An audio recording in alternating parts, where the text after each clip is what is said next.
Carmilla by Sheridan Le Fanu.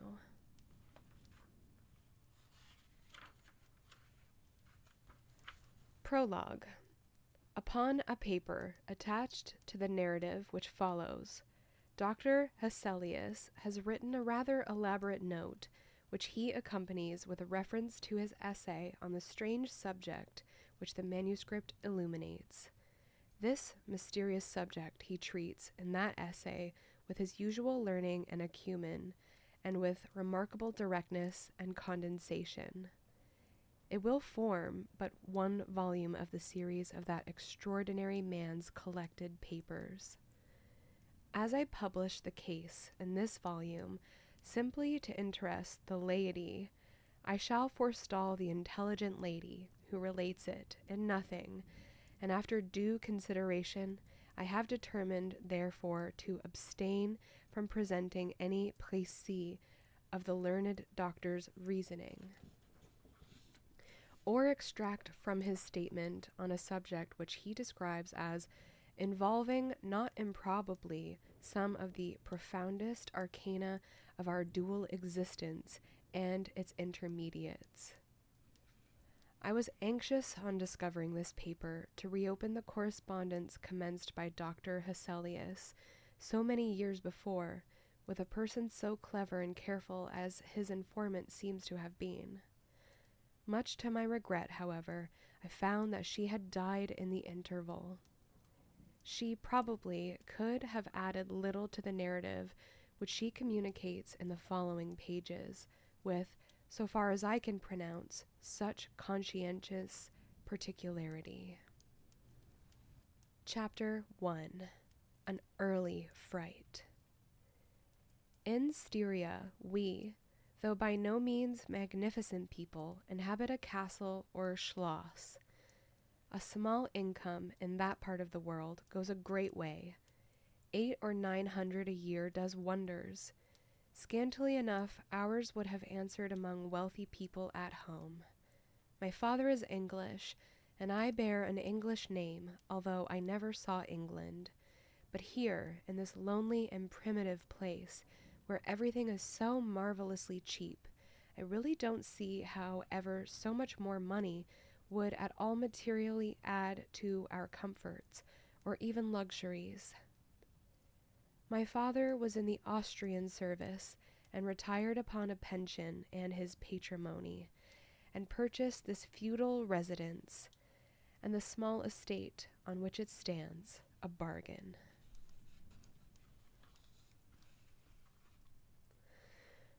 Nothing can be more picturesque or solitary. It stands on a slight eminence in a forest. The road, very old and narrow, passes in front of its drawbridge, never raised in my time, and its moat stocked with perch, and sailed over by many swans, and floating on its surface white fleets of water lilies. Over all this the schloss shows its many-windowed front, its towers, and its Gothic chapel. The forest opens in an irregular and very picturesque glade before its gate, and at the right a steep Gothic bridge carries the road over a stream that winds in deep shadow through the wood. I have said that this is a very lonely place. Judge whether I speak the truth. Looking from the hall door towards the road, the forest in which our castle stands extends 15 miles to the right and 12 to the left. The nearest inhabited schloss of any historic associations is that of old General Spielsdorf, nearly 20 miles away to the right. I have said the nearest inhabited village because there is, only 3 miles westward, that is to say in the direction of General Spielsdorf's schloss, a ruined village with its quaint little church, now roofless, in the aisle of which are the mouldering tombs of the proud family of Karnstein, now extinct, who once owned the equally desolate chateau which, in the thick of the forest, overlooks the silent ruins of the town. Respecting the cause of the desertion of this striking and melancholy spot, there is a legend which I shall relate to you another time. I must tell you now how very small is the party who constitute the inhabitants of our castle. I don't include servants or those dependents who occupy rooms in the buildings attached to the Schloss. Listen and wonder. My father, who was the kindest man on earth but growing old, and I, at the date of my story, only 19. 8 years have passed since then. I and my father constituted the family at the Schloss. My mother, a Styrian lady, died in my infancy, but I had a good-natured governess, who had been with me from, I might almost say, my infancy. I could not remember the time when her fat, benignant face was not a familiar picture in my memory. This was Madame Perrodon, a native of Berne, whose care and good nature now in part supplied to me the loss of my mother, whom I do not even remember, so early I lost her. She made a third at our little dinner party. There was a fourth, Mademoiselle de la Fontaine, a lady such as you term, I believe, a finishing governess. She spoke French and German. Madame Perrodon, French and broken English, to which my father and I added English, which, partly to prevent its becoming a lost language among us, and partly from patriotic motives, we spoke every day. The consequence was a Babel, at which strangers used to laugh, and which I shall make no attempt to reproduce in this narrative. And there were 2 or 3 young lady friends besides, pretty nearly of my own age, who were occasional visitors, for longer or shorter terms, and these visits I sometimes returned. These were our regular social resources, but of course there were chance visits from neighbors of only 5 or 6 leagues distance. My life was, notwithstanding, rather a solitary one, I can assure you. My gouvernante had just so much control over me as you might conjecture, such sage persons would have in the case of a rather spoiled girl, whose only parent allowed her pretty nearly her own way in everything. The first occurrence in my existence, which produced a terrible impression upon my mind, which in fact never has been effaced, was one of the very earliest incidents of my life which I can recollect. Some people will think it so trifling that it should not be recorded here. You will see, however, by and by why I mention it. The nursery, as it was called, though I had it all to myself, was a large room in the upper story of the castle, with a steep oak roof. I can't have been more than 6 years old when one night I awoke, and looking round the room from my bed, failed to see the nursery maid. Neither was my nurse there, and I thought myself alone. I was not frightened, for I was one of those happy children who are studiously kept in ignorance of ghost stories, of fairy tales, and of all such lore as makes us cover up our heads when the doors crack suddenly, or the flicker of an expiring candle makes the shadow of a bedpost dance upon the wall, nearer to our faces. I was vexed and insulted at finding myself, as I conceived, neglected, and I began to whimper, preparatory to a hearty bout of roaring, when to my surprise I saw a solemn but very pretty face looking at me from the side of the bed. It was that of a young lady who was kneeling, with her hands under the coverlet. I looked at her with a kind of pleased wonder, and ceased whimpering. She caressed me with her hands, and lay down beside me on the bed, and drew me towards her, smiling. I felt immediately delightfully soothed, and fell asleep again. I was wakened by a sensation as if 2 needles ran into my breast very deep at the same moment, and I cried loudly. The lady started back, with her eyes fixed on me, and then slipped down upon the door, and, as I thought, hid herself under the bed. I was now for the first time frightened, and I yelled with all my might and main. Nurse, nursery maid, housekeeper, all came running in, and hearing my story, they made light of it, soothing me all they could meanwhile. But, child as I was, I could perceive that their faces were pale with an unwonted look of anxiety, and I saw them look under the bed and about the room, and peep under tables and pluck open cupboards, and the housekeeper whispered to the nurse, "Lay your hand along that hollow in the bed. Someone did lie there, so sure as you did not. The place is still warm." I remember the nursery maid petting me, and all three examining my chest, where I told them I felt the puncture, and pronouncing that there was no sign visible that any such thing had happened to me. The housekeeper and the 2 other servants who were in charge of the nursery remained sitting up all night, and from that time a servant always sat up in the nursery until I was about 14.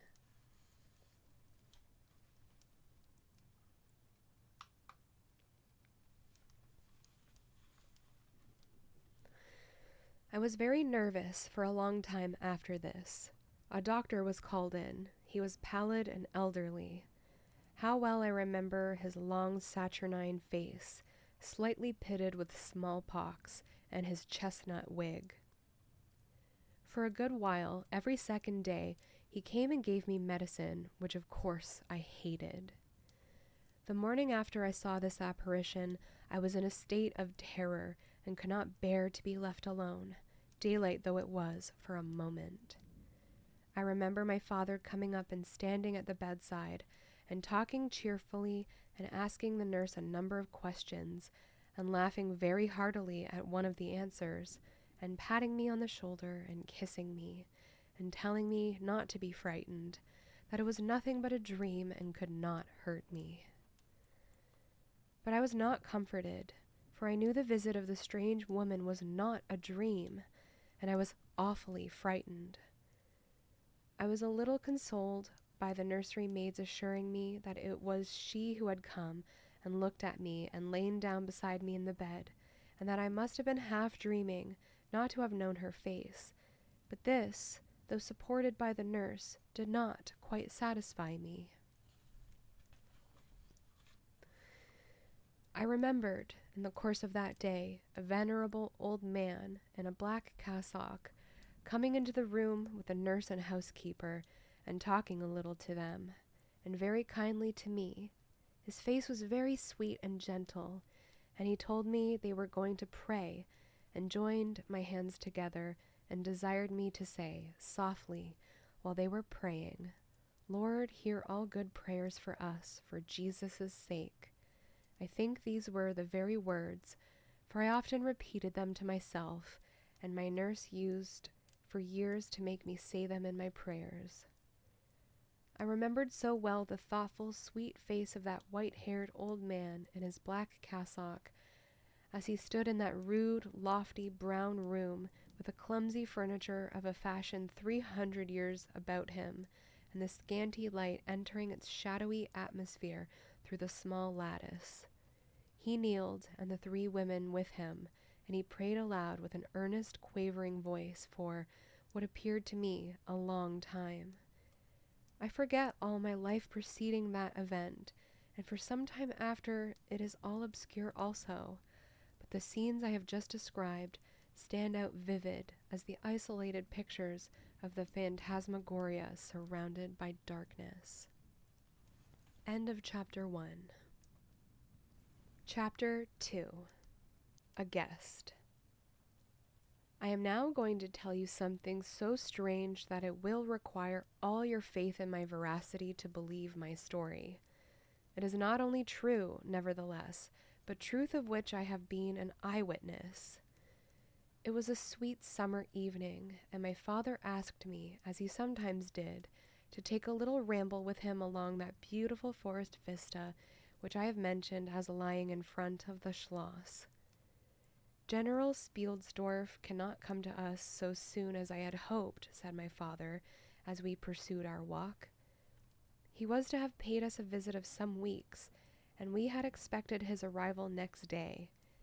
He was to have brought with him a young lady, his niece and ward, Mademoiselle Rheinfeldt, whom I had never seen, but whom I had heard described as a very charming girl, and in whose society I had promised myself many happy days. I was more disappointed than a young lady living in a town or a bustling neighborhood can possibly imagine. This visit and the new acquaintance it promised had furnished my daydream for many weeks. "And how soon does he come?" I asked. "Not till autumn, not for 2 months, I dare say," he answered, "and I am very glad now, dear, that you never knew Mademoiselle Rheinfeldt." "And why?" I asked, both mortified and curious. "Because the poor young lady is dead," he replied. "I quite forgot I had not told you, but you were not in the room when I received the General's letter this evening." I was very much shocked. General Spielsdorf had mentioned in his first letter 6 or 7 weeks before that she was not so well as he would wish her, but there was nothing to suggest the remotest suspicion of danger. "Here is the General's letter," he said, handing it to me. "I am afraid he is in great affliction. The letter appears to me to have been written very nearly in distraction." We sat down on a rude bench, under a group of magnificent lime trees. The sun was setting with all its melancholy splendor behind the sylvan horizon, and the stream that flows beside our home and passes under the steep old bridge I have mentioned, wound through many a group of noble trees, almost at our feet, reflecting in its current the fading crimson of the sky. General Spielsdorf's letter was so extraordinary, so vehement, and in some places so self-contradictory that I read it twice over, the second time aloud to my father, and was still unable to account for it, except by supposing that grief had unsettled his mind. It said, "I have lost my darling daughter, for as such I loved her. During the last days of dear Bertha's illness I was not able to write to you. Before then I had no idea of her danger. I have lost her, and now learn all too late. She died in the peace of innocence, and in the glorious hope of a blessed futurity. The fiend who betrayed our infatuated hospitality has done it all. I thought I was receiving into my house innocence, gaiety, a charming companion for my lost Bertha. Heavens, what a fool have I been! I thank God my child died without a suspicion of the cause of her sufferings. She is gone, without so much as conjecturing the nature of her illness, and the accursed passion of the agent of all this misery. I devote my remaining days to tracking and extinguishing a monster. I am told I may hope to accomplish my righteous and merciful purpose. At present there is scarcely a gleam of light to guide me. I curse my conceited incredulity, my despicable affectation of superiority, my blindness, my obstinacy, all too late. I cannot write or talk collectedly now. I am distracted.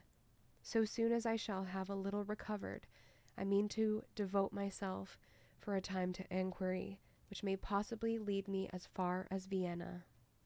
Sometime in the autumn, 2 months hence, or earlier, if I live, I will see you. That is, if you permit me. I will then tell you all that I scarce dare put upon paper now. Farewell. Pray for me, dear friend." In these terms ended this strange letter. Though I had never seen Bertha Rheinfeldt, my eyes filled with tears at the sudden intelligence. I was startled, as well as profoundly disappointed. The sun had now set, and it was twilight by the time I had returned the General's letter to my father. It was a soft, clear evening, and we loitered, speculating upon the possible meanings of the violent and incoherent sentences which I had just been reading. We had nearly a mile to walk before reaching the road that passes the Schloss in front, and by that time the moon was shining brilliantly. At the drawbridge we met Madame Perrodon and Mademoiselle de la Fontaine, who had come out without their bonnets to enjoy the exquisite moonlight. We heard their voices gabbling in animated dialogue as we approached. We joined them at the drawbridge and turned about to admire with them the beautiful scene. The glade through which we had just walked lay before us. At our left, the narrow road wound away under clumps of lordly trees and was lost to sight amid the thickening forest. At the right, the same road crosses the steep and picturesque bridge, near which stands a ruined tower which once guarded that pass, and beyond the bridge an abrupt eminence rises, covered with trees, and showing in the shadows some gray ivy-clustered rocks. Over the sward and low grounds a thin film of mist was stealing like smoke, marking the distances with a transparent veil, and here and there we could see the river faintly flashing in the moonlight. No softer, sweeter scene could be imagined. The news I had just heard made it melancholy, but nothing could disturb its character of profound serenity and the enchanted glory and vagueness of the prospect. My father, who enjoyed the picturesque, and I, stood looking in silence over the expanse beneath us. The two good governesses, standing a little way behind us, discoursed upon the scene and were eloquent upon the moon. Madame Perrodon was fat, middle-aged, and romantic, and talked and sighed poetically. Mademoiselle de La Fontaine, in right of her father, who was a German, assumed to be psychological, metaphysical, and something of a mystic, now declared that when the moon shone with a light so intense, it was well known that it indicated a special spiritual activity. The effect of the full moon in such a state of brilliancy was manifold. It acted on dreams, it acted on lunacy, it acted on nervous people, it had marvelous physical influences connected with life. Mademoiselle related that her cousin, who was mate of a merchant ship, having taken a nap on deck on such a night, lying on his back, with his face full in the light on the moon, had awakened after a dream of an old woman clawing him by the cheek, with his features horribly drawn to one side, and his countenance had never quite recovered its equilibrium. The moon, this night, she said, is full of idyllic and magnetic influence, and see, when you look behind you at the front of the Schloss, how all its windows flash and twinkle with that silvery splendor, as if unseen hands had lighted up the rooms to receive fairy guests.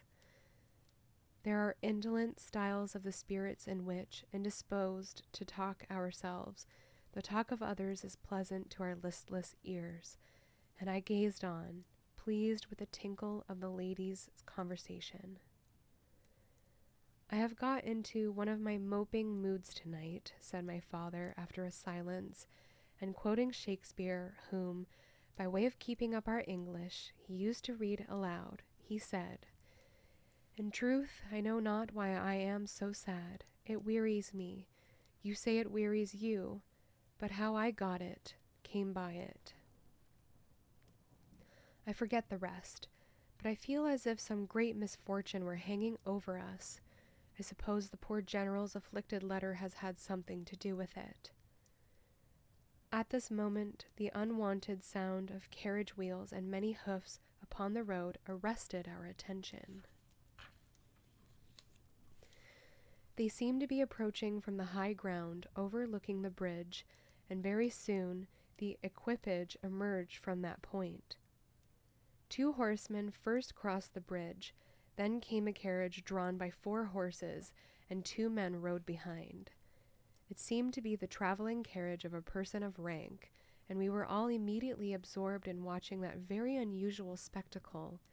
It became, in a few moments, greatly more interesting, for just as the carriage had passed the summit of the steep bridge, one of the leaders, taking fright, communicated his panic to the rest, and after a plunge or two, the whole team broke into a wild gallop together, and dashing between the horsemen who rode in front, came thundering along the road towards us with the speed of a hurricane. The excitement of the scene was made more painful by the clear, long-drawn screams of a female voice from the carriage window. We all advanced in curiosity and horror, me rather in silence, the rest with various ejaculations of terror. Our suspense did not last long. Just before you reach the castle drawbridge, on the route they were coming, there stands by the roadside a magnificent lime tree. On the other stands an ancient stone cross, at sight of which the horses, now going at a pace that was perfectly frightful, swerved so as to bring the wheel over the projecting roots of the tree. I knew what was coming. I covered my eyes, unable to see it out, and turned my head away. At the same moment I heard a cry from my lady friends, who had gone on a little. Curiosity opened my eyes, and I saw a scene of utter confusion. 2 of the horses were on the ground. The carriage lay upon its side with 2 wheels in the air. The men were busy removing the traces, and a lady with a commanding air and figure had got out, and stood with clasped hands, raising the handkerchief that was in them every now and then to her eyes. Through the carriage door was now lifted a young lady who appeared to be lifeless. My dear old father was already beside the elder lady, with his hat in his hand, evidently tendering his aid and the resources of his Schloss. The lady did not appear to hear him, or to have eyes for anything but the slender girl who was being placed against the slope of the bank. I approached. The young lady was apparently stunned, but she was certainly not dead. My father, who piqued himself on being something of a physician, had just had his fingers on her wrist, and assured the lady, who declared herself her mother, that her pulse, though faint and irregular, was undoubtedly still distinguishable. The lady clasped her hands and looked upward, as if in a momentary transport of gratitude, but immediately she broke out again in that theatrical way which is, I believe, natural to some people. She was what is called a fine-looking woman for her time of life, and must have been handsome. She was tall but not thin, and dressed in black velvet, and looked rather pale, but with a proud and commanding countenance, though now agitated strangely. Who has ever been so born to calamity? I heard her say, with clasped hands as I came up. Here am I, on a journey of life and death, in prosecuting which to lose an hour is possibly to lose all. My child will not have recovered sufficiently to resume her route for who can say how long. I must leave her. I cannot, dare not delay. How far on, sir, can you tell, is the nearest village? I must leave her there, and shall not see my darling, or even hear of her till my return 3 months hence. I plucked my father by the coat, and whispered earnestly in his ear, "Oh, papa, pray ask her to let her stay with us. It would be so delightful. Do pray." If madam will entrust her child to the care of my daughter, and of her good governante, Madame Perrodon, and permit her to remain as our guest, under my charge, until her return, it will confer a distinction and an obligation upon us, and we shall treat her with all the care and devotion which so sacred a trust deserves. I cannot do that, sir. It would be to task your kindness and chivalry too cruelly, said the lady distractedly. It would, on the contrary, be to confer on us a very great kindness at the moment when we most need it. My daughter has just been disappointed by a cruel misfortune, and a visit from which she had long anticipated a great deal of happiness. If you confide this young lady to our care, it will be her best consolation. The nearest village on your route is distant, and affords no such inn as you could think of placing your daughter at. You cannot allow her to continue her journey for any considerable distance without danger. If, as you say, you cannot suspend your journey, you must part with her tonight, and nowhere could you do so with more honest assurances of care and tenderness than here. There was something in this lady's air and appearance so distinguished and even imposing, and in her manner so engaging as to impress one quite apart from the dignity of her equipage, with a conviction that she was a person of consequence. By this time the carriage was replaced in its upright position, and the horses quite tractable in the traces again. The lady threw on her daughter a glance which I fancied was not quite so affectionate as one might have anticipated from the beginning of the scene.